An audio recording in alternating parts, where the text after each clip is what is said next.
பீஸ்னியர்களுக்கு வணக்கம். அதாவது தாவிக்கு ஆட்சியை கவிழ்ப்பதற்காக குதிரை பேரம் நடக்குது, குதிரை பேரம் நடக்குன்னு சொல்லிட்டு ஓயாமல் சட்டமன்றத்திலேருந்து கல்யாண வீடு வரையும் ஒப்பாரி வச்ச அந்த திமுக கழகம் இருக்குது பார்த்தீங்களா, அந்த கழகத்தை சார்ந்த 2 பேர்கள் மிகப்பெரிய காண்டாமிருக பேரமே நடத்தியிருக்கிறாங்க. கிட்டத்தட்ட 35 கோடிக்கு மேலே பேரம் பேசப்பட்டிருக்குது. கிட்டத்தட்ட 50 கோடி வரையும் அவர் ஒரே ஒரு வேட்பாளருக்கு பேரம் பேசப்பட்டிருக்குது. இது வந்து ஜனநாயக படுகொலை. தாவேகாவினர் வந்து அதிமுக கிட்ட குதிரை பேரம் பேசுறாங்க அப்படின்னு சொல்லிட்டு தொடர்ந்து விமர்சனம் வச்சிருக்காங்க. திமுக தொடர்ந்து என்ன பண்ணாங்க, குதிரை பேரம் கழுத மாதிரி கத்திட்டு கடைசியில் இவங்களே அதை பண்ணியிருக்கிறாங்க, கழுத பேரம் பண்ணியிருக்கிறாங்க. அந்த பேரம் எப்படி நடக்கப்பட்டிருக்குது அதை பற்றியும், உதயநாத் தம்பிடா அப்படின்னு சொல்லிட்டு ஒருத்தன் பேசியிருந்தாலும் ஜென்சி மீட்டப்பில் அவன் எப்போ கைது செய்ய போகிறாங்க அப்படின்னு சொல்லிட்டு பல கேள்விகள் வந்துருக்குது. அப்படி அவன் என்ன பண்ணியிருக்கான் அப்படின்னு பார்த்தீங்கன்னா, பல பேர் உயிருக்கு ஆபத்தான ஒரு நிலையை உருவாக்கியிருக்கான் அந்த பையன். இந்த மிக முக்கியமான இந்த விஷயங்களை இந்த வீடியோவில் பார்க்கலாம், வாங்க வீடியோக்குள்ளே போகலாம். அதாவது திமுக தலைவர் மு க ஸ்டாலினும் உதயநிதியும் இன்னும் 6 மாதத்தில் தாவே காட்சி கவிழ்ந்துரும்ட்டு எல்லா இடத்துலையும் கத்திக்கிட்டு ஒப்பாரி வச்சு சுற்றிட்டு இருந்தாங்க. அதாவது இந்த ஆட்சி கவிழணும்னா மக்கள் மத்தியில் தாவேகாவுக்கு எதிர்ப்பு மனநிலை வரணும், அதை வச்சு திமுக நம்பிக்கையில்லா தீர்மானத்தை கொண்டு வரணும். நம்பிக்கையில்லா தீர்மானத்தில் கூட்டணி கட்சிகள் தாவேகாவுக்கு ஓட்டு அழிக்காமல் போகணும், அப்போ தான் தாவேகா ஆட்சி கவிழணும். இவங்க எப்படி வந்து தாவேகா ஆட்சி கவிழ்ந்துரும் அப்படின்னு சொல்லிட்டு இருக்காங்கன்னு யோசிச்சா, இவங்க ஒரு பக்கம் என்ன பண்ணியிருக்கிறானுங்க, சட்டமன்ற உறுப்பினர்கள் எம்எல்ஏ கிட்ட குதிரை பேரம் பேசியிருக்கிறாங்க. அதாவது இது குதிரை பேரம் கூட கிடையாது, கழுதை பேரம். ஏன்னா சபாநாயகர் அவர்கள் சொன்னார் பார்த்தீங்களா, சும்மா குதிரை பேரம் கழுதை பேரம்லாம் இங்கே இது இடம் கிடையாது, சட்டமன்றத்தில் இது இடம் கிடையாது, போயிட்டு உங்கள் கட்சி மீட்டிங் மேடையில் பேசுங்க, இந்த பேச்செல்லாம் இந்த கழுதை பேரம் குதிரை பேரம்லாம் இங்கே பேசாதீங்க அப்படின்னு சொன்னதுலேருந்து இந்த குதிரை பேரம் திமுக விமர்சிக்கும் போது கழுதை பேரமாக மாறிடும். உங்களுக்கு புரியுதுங்களா? இல்லை, இவங்க வந்து திசை திருப்பத்துக்காடி பண்ணியிருக்காங்க, குதிரை பேரம் பண்ணுறாங்கன்னு சொல்லிட்டு இவனுக்கு தான் பண்ணிட்டு இருக்காங்க. இவங்க வந்து கழுதை பேரம் பண்ணிட்டு இருந்திருக்கிறாங்க. இவங்க ஏன் குதிரை பேரம் சொல்லிட்டு தொடர்ந்து கத்திக்கிட்டே இருந்தாங்கன்னு பார்த்தீங்கன்னா, அதிமுகவில் இருக்கக்கூடிய சில அரசியல்வாதிகள் சில எம்எல்ஏக்கள்லாம் பதவியை ராஜினாமா பண்ணிட்டு தாவேகால வந்து இணைஞ்சாங்க. அப்போ இது வந்து குதிரை பேரம் தானே, எதுனா காசு கொடுத்து கூப்பிட்டுப்பாங்க அப்படின்னு சொல்லி கேட்டிங்கன்னா, காசு கொடுக்க வேண்டிய அவசியம் தமிழக வெற்றி கழகத்துக்கு இல்லை. அவங்க வந்து 108 எம்எல்ஏக்கள் கூட்டணி கட்சிகளோட சிறப்பாக ஆட்சி செஞ்சுட்டு இருக்காங்க. இந்த கூட்டணி உடைவதற்கான எந்த வாய்ப்புமே கிடையாது. இந்த 5 வருஷமும் இந்த கூட்டணி தான் தொடர போது. இந்த ஆட்சியை யாராலையும் அசைக்க முடியாது.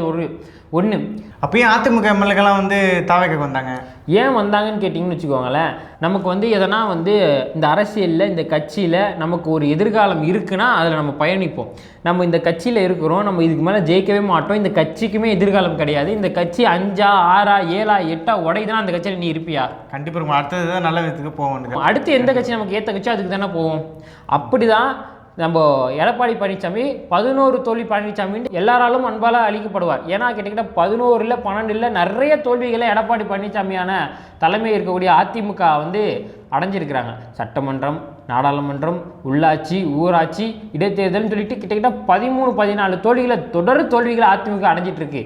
அது மட்டும் இல்லாமல் 10, 12 கட்சி உடஞ்சி போயிருக்கு, எல்லா பக்கமும் உடஞ்சி செதறி போயிருக்கு. இதுக்கு மேலே அதிமுகவுக்கு ஃபியூச்சர் இல்லை, பொலிட்டிக்கல் ஃபியூச்சர் இல்லை, அரசியல் வருங்காலம் இல்லை அப்படின்னு சொல்லிட்டு அதில் இருக்கக்கூடிய சட்டமன்ற உறுப்பினர்கள், அதில் இருக்கக்கூடிய தலைவர்கள் என்ன பண்ணுறாங்க, தாவேகா வந்து புதுசாக ஆட்சி அமைச்சிருக்கிறாங்க, அவங்க புதுசாக வந்திருக்கக்கூடிய கட்சி, அங்கே வந்து நமக்கு நல்ல வந்து வாய்ப்பு இருக்குது, அது அவங்களோட சேர்ந்து பயணிப்போம் அப்படின்னு சொல்லிட்டு எல்லாருமே அவங்களோட சுய விருப்பத்தோடு தான் தாவேகாவில் வந்து இணைகிறாங்க.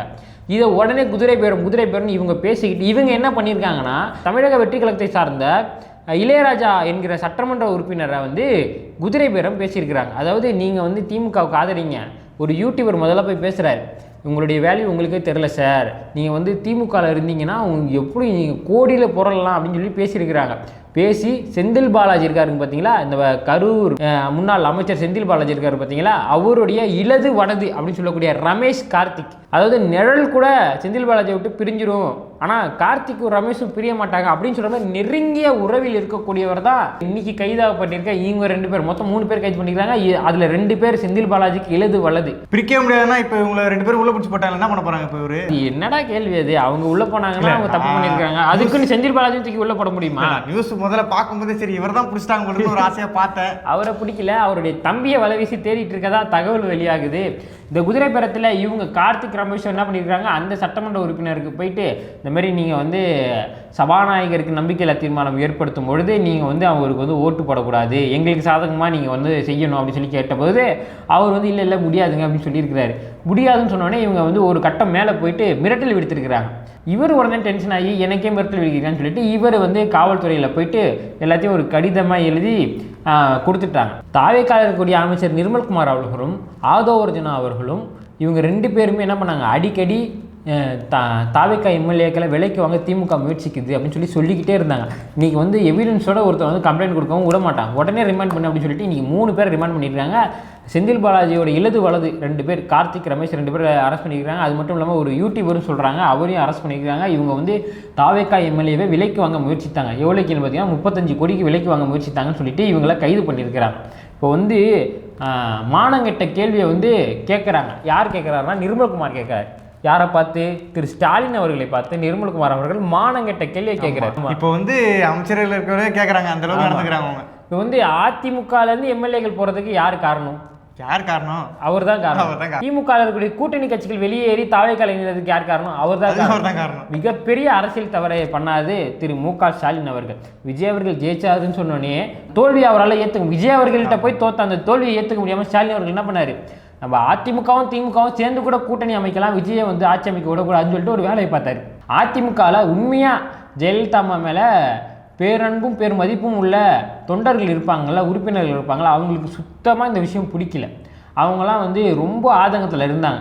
2வது விஷயம், இவர் வந்து இவர் தலைமையில் நம்ம இதுக்கு மேலே ஜெயிக்க மாட்டோம்னு தெரிஞ்சுக்கிட்டு நம்ம தலைவரை விமர்சிக்காத விஜய் அவர்களோட நம்ம வந்து கூட்டணிக்கு போயிடுவோம், நம்ம வந்து விஜய் கட்சியில் போய் சேர்ந்துருவோம் அப்படின்னு சொல்லிட்டு தாவேக்காவில் வந்து இணைஞ்சிட்டாங்க. கூட்டணி கட்சிக்கெலாம் ஏன் வெளியே வந்தாங்க? நம்ம பிஜேபி தான் நம்மளோட முதன்மை எதிரி, நம்ம எல்லாரும் சேர்ந்து பிஜேபி எதிர்க்காக தான் கூட்டணி வச்சுருக்கோம் அப்படின்னு சொல்லிட்டு பிஜேபி கூட்டணியில் வந்து கிட்டத்தட்ட 10 வருஷத்துக்கு மேலே வந்து கூட்டணியில் பிஜேபி கூட்டணியில் இருக்கக்கூடிய அதிமுகவோட கூட்டணி வைக்கிறதா திமுக பேசுனாங்க பார்த்தியா? டேய், இவன் உண்மையான வந்து பிஜேபி ஆன்டி பிஜேபிக்காரன் கிடையாதுடா, இவன் வந்து நடிக்கிறான், அதனால் நம்ம வந்து இடதுசாரிகள்லாம் இவரை விட்டு ஓடிடுவோம் அப்படின்னு சொல்லிட்டு இடதுசாரிகள்லாம் வெளியே வந்துட்டாங்க. அப்போ இடதுசாரிகள் வந்து திமுக கூட்டணியிலேருந்து வெளியே வர்றதுக்கு யார் காரணம்? அவர் தான் காரணம். அதாவது அது ஒரு பாயிண்ட் வச்சு பயங்கரமாக யூஸ் பண்ணிட்டு இருந்தாங்க ரொம்ப தேர்தலாக, பிஜேபி உள்ள வந்துடும் சொல்லிட்டு. இப்போ அதுக்கிட்ட போனோடனே அது உள்ள இருக்கலாம் வெளியே வந்துட்டாங்க. இப்போ வந்து 3 பேரை அரெஸ்ட் பண்ணியிருக்கிறாங்க. செந்தில் பாலாஜி தம்பியை தேடிட்டு இருக்காங்க. இது எவ்வளோ கேவலமான விஷயம், இது எவ்வளோ கேவலமான விஷயம்னா, இது ஜனநாயக படுகொலை. ஒரு சட்டமன்றத்தை சேர்ந்த மக்கள் எல்லாம் சேர்ந்து ஒருத்தர் தேர்ந்தெடுக்கிறாங்க, அவர் தான் சட்டமன்ற உறுப்பினர், அவர் அந்த மக்களுக்கான பிரச்சனையை பேச போகிறாரு, அவர் எந்த கட்சியில் பயணிக்கிறாரோ அதை சார்ந்து அவங்களுக்கு வாக்களிச்சிருக்காங்க. அந்த மக்களை ஏமாற்றி காசை கொடுத்து அந்த சட்டமன்ற உறுப்பினருக்கு ஒரு கறி வாங்குற மாதிரி, ஒரு மீன் வாங்குற மாதிரி, ஒரு காய்கறி வாங்குற மாதிரி, ஒரு கொத்தமல்லி கருவேப்பிலை வாங்குற மாதிரி ஒரு சட்டமன்ற உறுப்பினரை வாங்கினா அந்த மக்களுக்கான பிரச்சனையை அங்கே தீர்க்க போகிறோமா? அந்த மக்களுக்கு ஒரு பேசி ஓட்டு கேட்டாலும் நான் தாவேக்கால நிற்கிறேன், நான் வந்து இந்த கட்சியில் நிற்கிறேன் அப்படின்னு சொல்லிட்டு பேசி ஓட்டு வாங்கினாங்களே, ஆப்பா நீ தாவேக்கால நிற்கிறியா, சூப்பர்ப்பா, அப்போ வந்து விஜய் அவர்கள் நல்லது தான் பண்ணுவார், அவர்கிட்ட கேட்டு நீங்கள் இந்த நல்லதெல்லாம் பண்ணுங்கன்னு சொல்லிட்டு ஒருத்தர் ஓட்டை போடுறாங்க. அந்த சட்டமன்ற உறுப்பினர் தாவேக்காலேருந்து பிரிஞ்சு திமுகவில் போய் இருந்தால் அந்த மக்களுக்கு எவ்வளோ பெரிய துரோகம், அவர் செய்யக்கூடிய துரோகம். ஒருத்தர் போடக்கூடிய வாக்குன்றது நம்மளுடைய ஜனநாயகத்தை வந்து நிரூபிக்குது. அந்த ஜனநாயகத்தை வந்து இவர் உடைக்கிற மாதிரி, மக்களாட்சியை உடைக்கிற மாதிரி, மக்கள் நம்பிக்கையை உடைக்கிற மாதிரி ஒரு சட்டமன்றத்தை திமுக அரசாங்கம் வாங்க முயற்சிக்கிறது அப்பட்டமாக தெரியுது. அப்படின்னா சும்மாலாம் விட்டுற மாட்டாங்க தாவேக்கா அரசாங்கம். என்னுடைய ஆட்சியை நீ கலைக்க முயற்சிக்கிறியா அப்படின்னு சொல்லிட்டு இவங்க இப்போ கைது பண்ணவங்களாம் சும்மாலாம் வெளியே வந்துட மாட்டாங்க, சும்மாலாம் ஒன்றும் விட்டுற மாட்டாங்க. அதுக்கான கடுமையான நடவடிக்கை எடுக்கப்படும். இன்னும் எங்கன்னா இந்த மாதிரி பேரம் பேசப்பட்டிருக்குதா? நீர் யானை பேரம், முதலை பேரம், இல்லை கழுதை பேரம், இல்லை குதிரை பேரம் வேற எங்கன்னா தமிழ்நாடு முழுக்க பேசப்பட்டிருக்குதா அப்படின்னு சொல்லிட்டு தொடர்ந்து கண்காணிச்சுட்டே இருப்பாங்க, தீவிரமாக கண்காணிப்பாங்க, அதற்கான தொடர் நடவடிக்கையும் எடுப்பாங்க.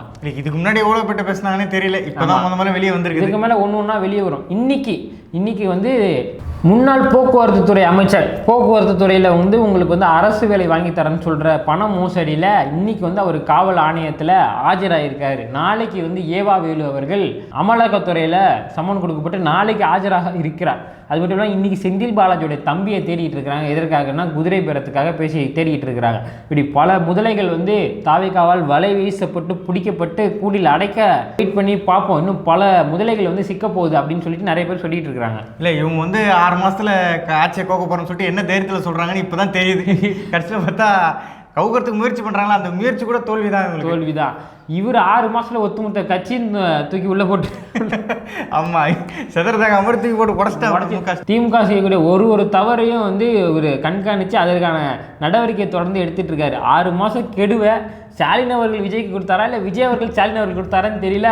அடி வாங்குறதுக்குலாம் திமுகவாக இருக்குது. ஆமாம் எங்கே பார்த்தாலும் அதாவது அவர் கட்சியில் என்னென்ன விஷயம்லாம் ஸ்ட்ராங்காக இருக்கோ அதெல்லாம் வீக் பண்ணிட்டு இருக்காரு. ஆமாம் தொடர்ந்து திமுகவில் இருக்கக்கூடிய பல பேர்கள் வந்து பயத்தில் நடுநடுங்கி போயிட்டு இருக்கிறாங்க. இப்போ வந்து மேயர் அவர்கள் போராடினாங்க பார்த்தீங்களா, யார் அமைச்சர் சரத்தை எதிர்த்து மேயர் அவர்கள் போராடினாங்க பார்த்தீங்களா, அது புரோட்டோகால் படி அப்படி போராடக்கூடாதான். அப்படி போராடினா மேயர் பதவியே பிடுங்கிடுவாங்களாம். அது மட்டும் இல்லாமல் அடுத்த வருஷம் இதுலேயே நிற்கக்கூடாது அப்படின்னு சொல்கிற தகவல்லாம் வெளியாகிட்டு இருக்குது. அது எந்த அளவுக்கு உண்மை நமக்கு தெரியல. உண்மையாக இருந்தால் நல்லா இருக்கும் அப்படின்னு தான் தெரியுது. எந்த நேரத்தில் இவங்க புரோட்டோகால்ன்ற ஒரு வார்த்தையை சொன்னாங்கன்னு தெரியல, ஒரே ட்ரெண்டிங்காக போயிட்டு இருக்கு அந்த வார்த்தை. ஆனால் இவங்க வந்து அதை ஃபாலோ பண்ணல. அது புரோட்டோகால் படி சரியா தவறு அப்படின்னு சொல்லிட்டு அதுக்கான விஷயங்கள்லாம் பேசிட்டு இருக்காங்க. அப்படி தவறாக இருந்தால் அதுக்கான விளைவுகளை அவங்க சந்திக்கட்டும் சந்தோஷமா. ஆல்ரெடி நிறைய சந்திச்சிருக்கிறாங்க. இனிமேல் கொஞ்சம் சிந்திச்சிங்கன்னா கொஞ்சம் நல்லா இருக்கும். அதுக்கப்புறம் இந்த உதயநாத் தம்பிடா கெத்தா மாசா ஒருத்தர் சொன்னா பார்த்தீங்களா, அவனை வந்து எப்போ கைது பண்ண போகிறாங்க இணையதளத்தில் எல்லாம் கேட்டுக்கிட்டு இருக்காங்க. அப்படி அவன் என்னடா பண்ணான் அப்படின்னு பார்த்தீங்கன்னு வச்சுக்கோங்களேன், அவனுக்கு இருக்கிற பணக்கொழுப்பில், அவனுக்கு இருக்க திமிரில், உதயநாத் தம்பிடா அப்படின்ற திமிரில் என்ன பண்ணிருக்கான், வீடியோ கால் பேசிக்கிட்டே, பொண்ணுங்க கூட வீடியோ கால் பேசிக்கிட்டே காரை ஓட்டுறான்.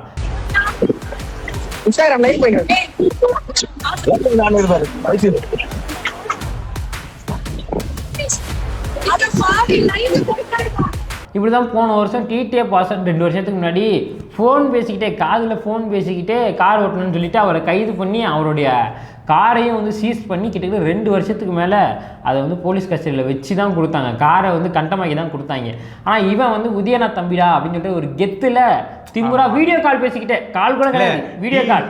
டிடி வாசன் அவர் வந்து உதயநாத் தம்பி இல்லைல்ல, அதனால அவருக்கு சேஃப்டி இல்லை. இவருக்கும் சேஃப்டி இல்லை. ஏன்னா விஜயண்ணா ஆட்சி, உதயண்ணாக்கே சேஃப்டி இல்லை. உதயண்ணா ஆட்சியில சேஃப்டி கிடையாது. இப்போ நடக்கக்கூடியது விஜயண்ணா ஆட்சி. அதனால இவனை கூடிய விரைவில் கைது செய்யப்படி சமூக வலைதளத்தில் தாவேக்காவோட அன்பு உறவுகள்லாம் கேட்டுக்கொண்டே இருக்கிறாங்க. அந்த விஷயம் நடந்துச்சுன்னா நல்லா இருக்கும். ஏன்னா அவன் வந்து எருமை மாடு மாதிரி ஒரு காரை வச்சிருக்கிறாங்க. அந்த காரை வச்சுட்டு ரோட்டில் போகிறான் வீடியோ கால் பேசிக்கிட்டே. அவனுக்கு ஆக்சிடெண்ட்டாக அவனுக்கு ஒன்றும் ஆகாது.